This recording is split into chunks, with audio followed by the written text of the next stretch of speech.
স্বাগত। আজ আমরা একটা বেশ মজার বিষয় নিয়ে আলোচনা করব। আত্মোন্নতির এই যুগে হাজারো কৌশল, হাজারো চ্যালেঞ্জ, কিন্তু প্রশ্ন হল কোনটা আসলেই কাজ করে আর কোনটা শুধু সময়ের অপচয়।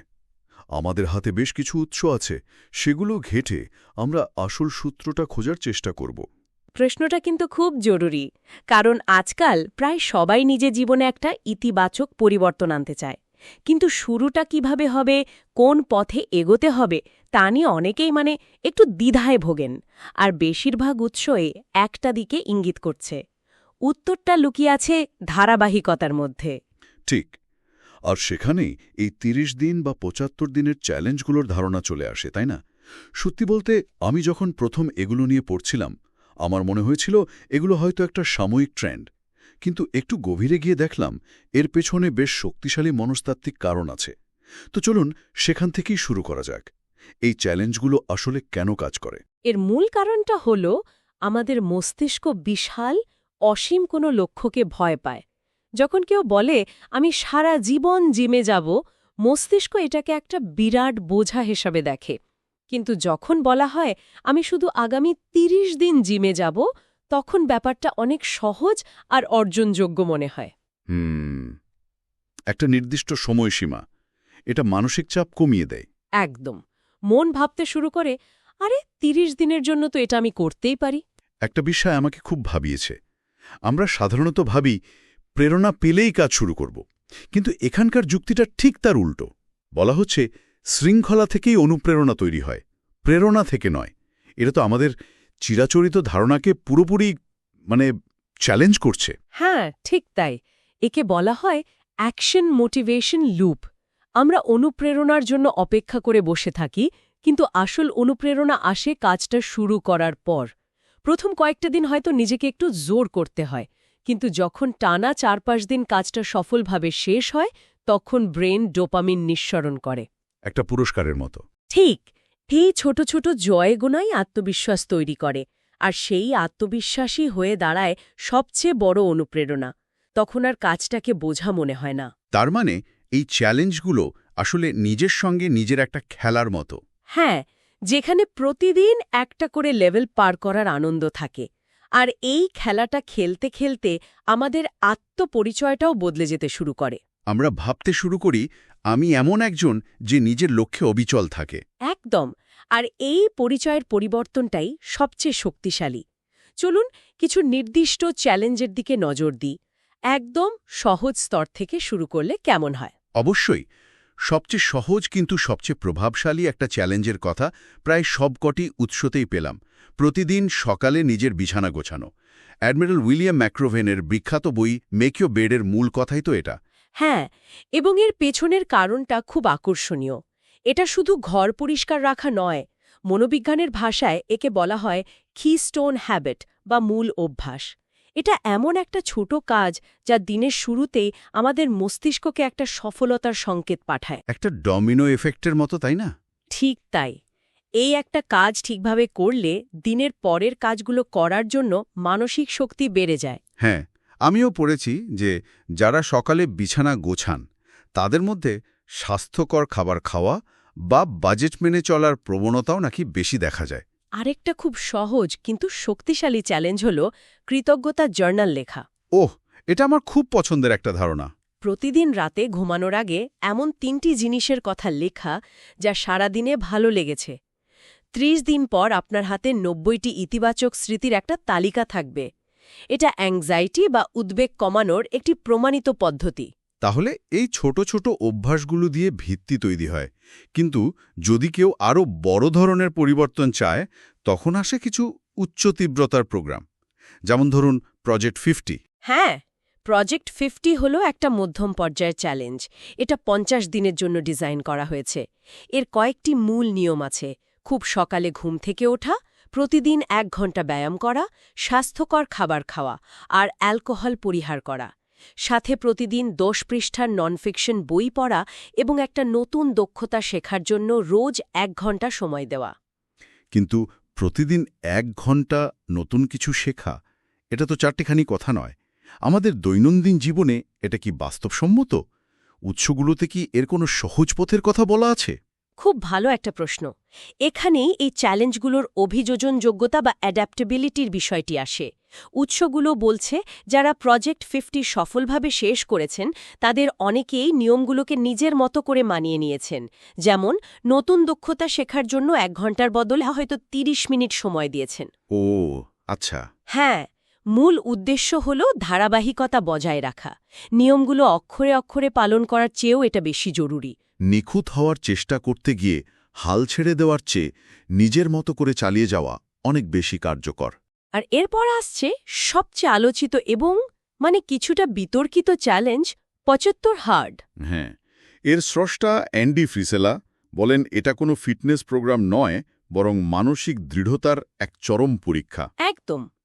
75 হার্ডের নিয়মগুলো বেশ কঠোর, আর কোনো ছাড় নেই। একটা নিয়মও যদি একদিনের জন্য ভাঙে তাহলে আবার প্রথম দিন থেকে শুরু করতে হবে, তাই তো? ঠিক। এর নিয়মগুলো হল প্রতিদিন 2টি 45 মিনিটে ওয়ার্কআউট করা, যার মধ্যে একটি অবশ্যই বাইরে করতে হবে, আবহাওয়া যেমনই হোক না কেন। তার মানে ঝড় বৃষ্টি বা তীব্র শীতের মধ্যেও বাইরে গিয়ে ব্যায়াম করতে হবে? এটা তো বেশ চরমপন্থী শোনাচ্ছে। হ্যাঁ, এটাই এর মানসিক দৃঢ়তার পরীক্ষা। এছাড়া একটা নির্দিষ্ট ডায়েট প্ল্যান অনুসরণ করতে হয়। কোনো চিট মিল বা অ্যালকোহল চলবে না।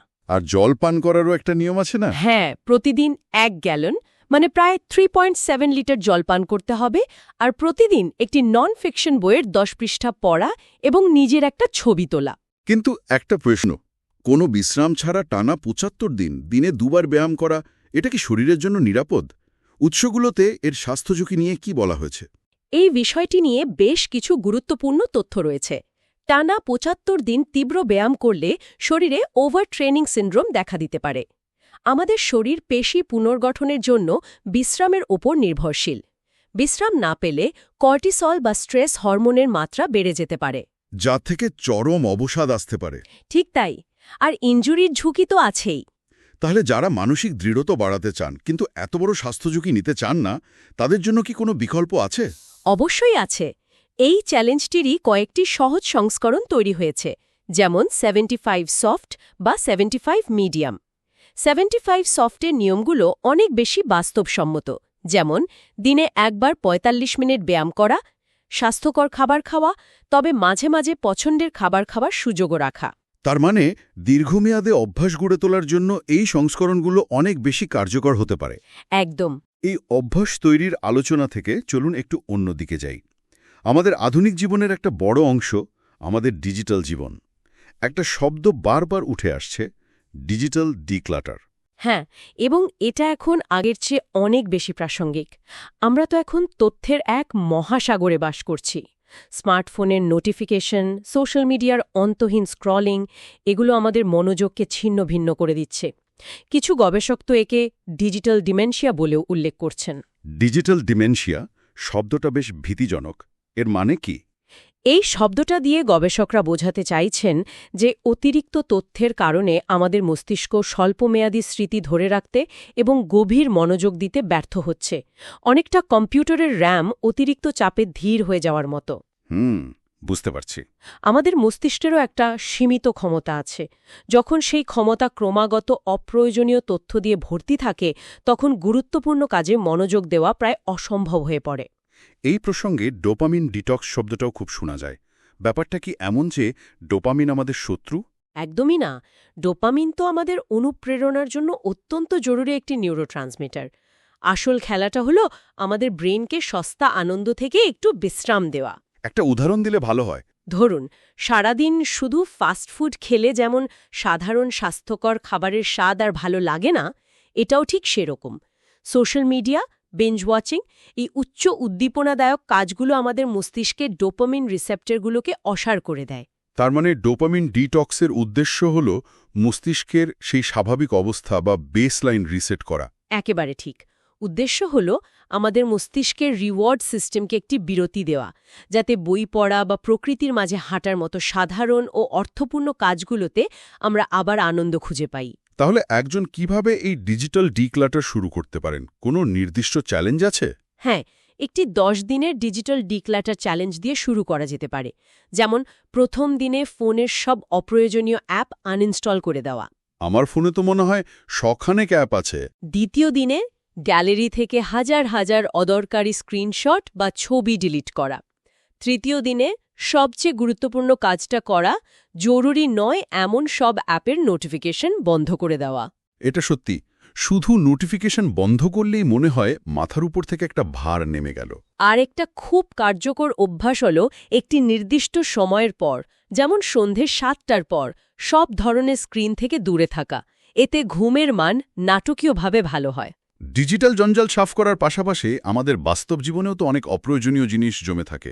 এই দুটো কি একে অপরের সাথে যুক্ত? ওতপ্রোতভাবে জড়িত। আমাদের চারপাশের পরিবেশ আমাদের মনের অবস্থার ওপর সরাসরি প্রভাব ফেলে। একটা অগোছালো ঘর যেমন মনে অস্থিরতা তৈরি করে, তেমনি একটা গোছানো, ছিমছাম পরিবেশ মানসিক শান্তি নিয়ে আসে। এর জন্য কি কোনো চ্যালেঞ্জ আছে? অবশ্যই। একটা চমৎকার চ্যালেঞ্জ হল 30 ডে মিনিমালিজম গেম। খেলা, এটা তো বেশ আকর্ষণীয় শোনাচ্ছে। নিয়মটা কি? নিয়মটা খুব সহজ এবং মজার। মাসের প্রথম দিনে আপনি একটা অপ্রয়োজনীয় জিনিস বাড়ি থেকে বিদায় করবেন। সেটা হতে পারে দান, বিক্রি বা ফেলে দেওয়া। দ্বিতীয় দিনে 2টি, তৃতীয় দিনে 3টি, এভাবে 30তম দিনে 30টি। বাহ, তার মানে মাস শেষে প্রায় 465টিরও বেশি জিনিসপত্র কমে যাবে। এটা তো ভাবতেই ভালো লাগছে। একদম। প্রথম সপ্তাহটা খুব সহজ লাগে, কিন্তু ধরুন 20তম দিনে গিয়ে যখন আপনাকে 20টা জিনিস ফেলতে হয়, তখন আসল পরীক্ষা শুরু হয়। ঠিক তখন নিজের প্রিয় পুরনো টি-শার্টটার দিকে তাকিয়েও ভাবতে হয়, তুমি কি সত্যি আমার জীবনে কোনো মূল্য যোগ করছো? এই প্রক্রিয়াটা আমাদের শেখায় কোন জিনিসটা আমাদের জন্য আসলেই জরুরি। আর যারা এই চ্যালেঞ্জটি নিয়েছেন তারা বলছেন যে একবার শুরু করার পর এটা নাকি একটা নেশার মতো হয়ে যায়। চারপাশের জঞ্জাল কমলে মানসিক চাপও কমে আসে, কারণ কম জিনিসপত্র মানে কম মানসিক ভার। ঠিক তাই, কম জিনিস মানে কম রক্ষণাবেক্ষণ, কম পরিষ্কার করা এবং সিদ্ধান্ত নেওয়ার চাপও কম। আজকের আলোচনা থেকে একটা বিষয় খুব পরিষ্কার, এই চ্যালেঞ্জগুলো শুধু ওজন কমানো বা নতুন কোনো অভ্যাস তৈরির জন্য নয়, বরং এগুলো হলো ধারাবাহিকতা আর আত্মবিশ্বাস তৈরির একটি শক্তিশালী হাতিয়ার। একদম। মূল লক্ষ্য নিখুঁত হওয়া নয়, বরং ধারাবাহিক হওয়া। একটা খারাপ দিন বা একটা ভুল মানেই সব শেষ হয়ে যাওয়া নয়। ছোট ছোট জয়গুলোই আত্মবিশ্বাস বাড়ায় এবং বড় পরিবর্তনের পথ তৈরি করে দেয়। এই চ্যালেঞ্জগুলো আমাদের দেখায় যে শৃঙ্খলাই আসলে জীবনে প্রকৃত স্বাধীনতা নিয়ে আসে। তাহলে আজকের মতো আলোচনা এখানেই শেষ করা যাক। তবে যাওয়ার আগে শ্রোতাদের জন্য একটি প্রশ্ন রেখে যেতে চাই। অবশ্যই। আপনার ডিজিটাল এবং বাস্তব জীবনের সমস্ত অপ্রয়োজনীয় জঞ্জাল দূর করার পর যখন মনোযোগ দেওয়ার মতো আর কোনো বিক্ষেপ থাকবে না, তখন এমন কোনো একটি লক্ষ্য আছে যা আপনার কাছে সবচেয়ে গুরুত্বপূর্ণ? সেই একটি লক্ষ্যের পেছনে আপনি আগামী 100 দিন ব্যয় করতে প্রস্তুত কি?